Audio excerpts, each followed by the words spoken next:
Vamos a pasar a la parte final de lo que era el documento y el desarrollo, ¿verdad? De la civilización maya como tal. Vamos a encontrar en muchos escritos que hay muchos argumentos que nos dicen a nosotros el por qué esta civilización fue desaparecida. En su momento podemos determinar que al igual que existe, ¿verdad? En cada ciclo de la sociedad, una mermación por alguna situación, pues es como va dándose, ¿verdad? Una renovación, como va dándose, una evolución. Nosotros hoy en día estamos atravesando por algo similar, ¿verdad? Entre los cambios drásticos climáticos que tenemos, las catástrofes que se han presentado, la pandemia, ¿verdad? Cuánta población, se ha llevado. Entonces podemos entender que desde ahí también, pues toda sociedad ha pasado por estos ciclos.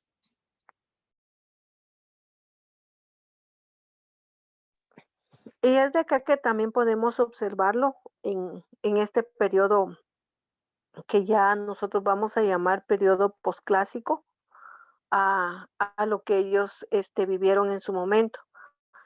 Después de haber tenido una extensa y una vasta eh, pronunciación de territorio en cuanto a su sociedad, vamos a encontrar, ¿verdad? Que también hubo en su momento una situación que vino a degenerar a su sociedad, dándose como ello, ¿verdad? El inicio de la invasión de los españoles, una y otras situaciones que vamos a poder observar.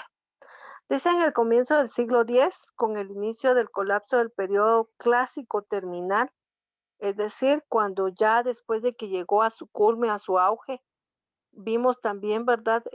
Que el imperio de los mayas estaba siendo afectado por las expediciones que estaban haciendo los españoles a nuestro territorio.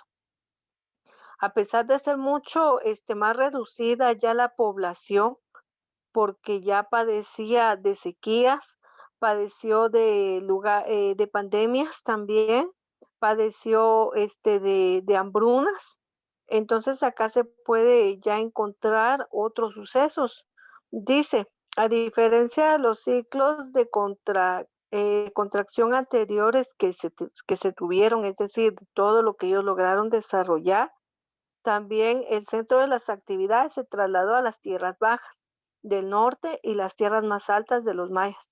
Es posible que esto haya coincidido con la migración desde las tierras bajas al sur, ya que muchos grupos del periodo posclásico maya tenían mitos sobre migraciones. No es tanto un mito, sino sabemos nosotros que después de que nosotros cultivamos la tierra, pues hay que dejarla descansar por una temporada, porque entonces si no lo que se hace es que se explota, se explota, se explota y la tierra muere y deja de ser fértil. Entonces lo que ellos tenían era que se tenían que trasladar de lugar a lugar para darle la conservación a la tierra de la cual ellos fueron utilizando. Entonces acá nos dice el centro de la actividad que se traslada, ¿verdad?, a otro lugar. Y ellos no era tanto la creencia como que en la migración, sino establecer claramente que si ya exploté este área, o sea, tengo que trasladarme a otro lugar para dejar descansar por un tiempo este espacio que ya fue servido como tal. Entonces acá nos dice también que Chichen Itzá surgió como una prominente ciudad en el norte, que esta se desarrolla en el siglo VIII. Surge también el factor económico y político. Recordemos que como ya era una población muy grande, ya había mucha rivalidad de la monarquía que se establecía, ¿verdad? Es decir, de los sacerdotes, de los reyes, de los príncipes, de los que gobernaban. Entonces ellos ya fueron habiendo una división dentro de ellos mismos y lo que hace, ¿verdad? Que cada uno pueda asentar un territorio, pero cuando estos empiezan ya a tener como que conflictos internos dentro de los mismos, es cuando empiezan como que a combatir o a tener una guerra interna y matándose unos con otros.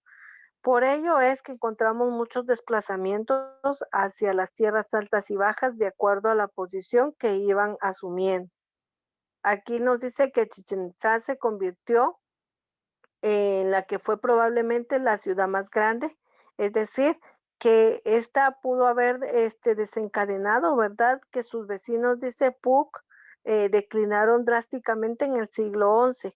Entonces, si hablábamos, comprendieron entre el siglo VIII, siglo XI, siglo XII, se estableció este final de lo que fue el periodo clásico maya como tal.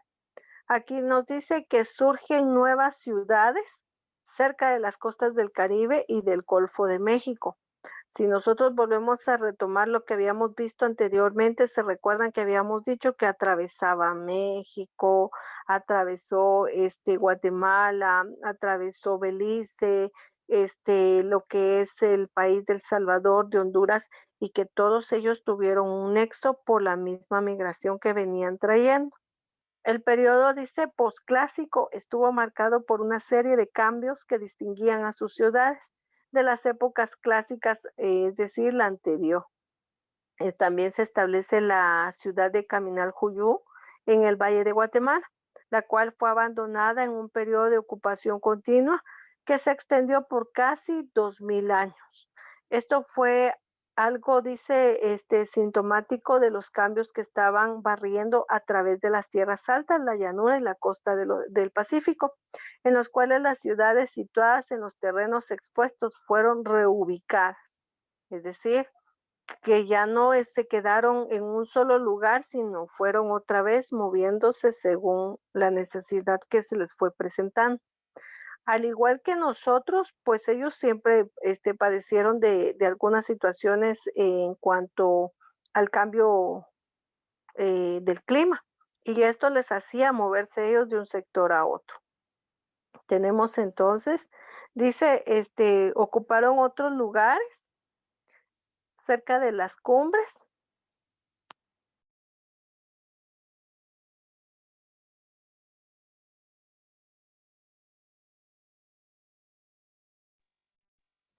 Tenemos también entonces, dice, que establecieron cumbres rodeados por profundos barrancos que facilitaron su defensa. Recordemos que mientras estén en un cerro, es decir, a lo alto, podemos visualizar al enemigo, ¿verdad? Desde abajo. Entonces ahí es donde, o sea, son tácticas que ellos establecieron. Dice que colocaron también a veces con defensas compuestas por zanjas y paredes para complementar la protección que proporcionaba el terreno como tal. Me recuerdo que también haciendo la comparación, ¿verdad? En un pasaje bíblico nos cuenta, ¿verdad? Que el rey David subió a un terreno también, a unos riscos, y que desde ahí podía ver a sus enemigos y que nadie lograba llegar, ¿verdad? A ese fuerte por la misma situación. Entonces, en este caso podemos observar que existían tácticas militares de defensa para poderse cuidar, ¿verdad? Y por eso es de que también se movilizaban de un lugar a otro. Por eso dije al inicio, de acuerdo a sus necesidades. Nos dice que las defensas amuralladas han sido identificadas con un gran número de sitios en el norte, incluyendo Chachop, Chichen Itzá, Cucá, Ek, Balam, Mayapán, Muná, Tulum, Uxmal y Ashuná, una de las ciudades más importantes en las tierras altas de Guatemala en ese momento. Nos dice que era también lo que era Gumarcaj, la capital de beligerante reino quiché. Por lo general, los estados mayas del periodo posclásico, desde Yucatán hasta las tierras altas de Guatemala, fueron organizados bajo un gobierno establecido para cada uno de ellos, en los cuales los miembros formaban un consejo, lo que hoy en día nosotros podemos asociarlo, ¿verdad? Existen alcaldes de los departamentos y luego, o sea, están en conjunto de la gobernancia de lo que es el país como tal, ¿verdad? Pero siempre va a haber una persona al mando. Entonces, en este caso tenemos a nuestro presidente. En su caso era, ¿verdad?, al rey como tal. Esta Mayapán era una importante ciudad durante el periodo posclásico en la península de Yucatán. fue abandonada en los años de 1448 después de un periodo de turbulencia política, social y ambiental. La misma situación. Otra vez a retomar, ¿verdad?, el conflicto interno que tuvieron entre ellos para poderse agenciar de ciertos territorios. Sumado a ello, lo que viene a representar, ¿verdad?, la invasión española como tal. Entonces nos dice que en 1511 incluso sin duda era una capital, perdón, en donde estaba dominada ya en sus áreas por lo que son los españoles. Si nosotros recordamos los viajes de Colón, se recuerdan que él hizo las expediciones y que de poco en poco él fue llegando a las orillas como tal de los territorios que fueron establecidos por los mayas, pero que no tuvo directamente contacto él con ninguno, ¿verdad? Pero si recordamos, entonces cada viaje de Colón fue cuando él fue estableciendo, aunque erróneamente él visualizaba los lugares, fue acercándose a lo que fue el territorio como tal centroamericano. Entonces aquí nos dice que durante el periodo posclásico tardío, la península de Yucatán estaba dividida por varias provincias, en la que cada uno tenía su propia organización sociopolítica interna. Dos de las provincias más importantes eran Maní y Sotuta, que eran mutantes hostiles. En este momento, el contacto de los españoles, otra vez, las entidades políticas en el norte de la península de Yucatán incluyeron Maní, Cepech, Chacán, A, Quin, Chel, Cupul, Chichichiquel, Ecab, Guaymil, Chetumal, Coat, Tases, Joc, Aba, Sotuta, Chaputún, Champotón, Moderna, dice, y Acalán. En este caso nos habla de las entidades que estuvieron desarrolladas y que ya ellos entonces, por estar en un lugar más alejado, ya tuvieron un contacto de visualización con los españoles. En vísperas de la conquista española, es decir, en vísperas de la conquista de la invasión española en las tierras altas de Guatemala, que fueron dominadas por varios poderosos de los estados mayas. Me voy a quedar en esta parte para que nosotros tengamos la comprensión clara de que todo en una sociedad establecida pues tiene ciclos y va a tener altas y bajas, en las cuales nosotros vamos a entender que toda sociedad tiene un inicio y tiene un fin. No un fin establecido, así como que ya se murió todo, no, sino una renovación o una concatenación, un avance y una evolución.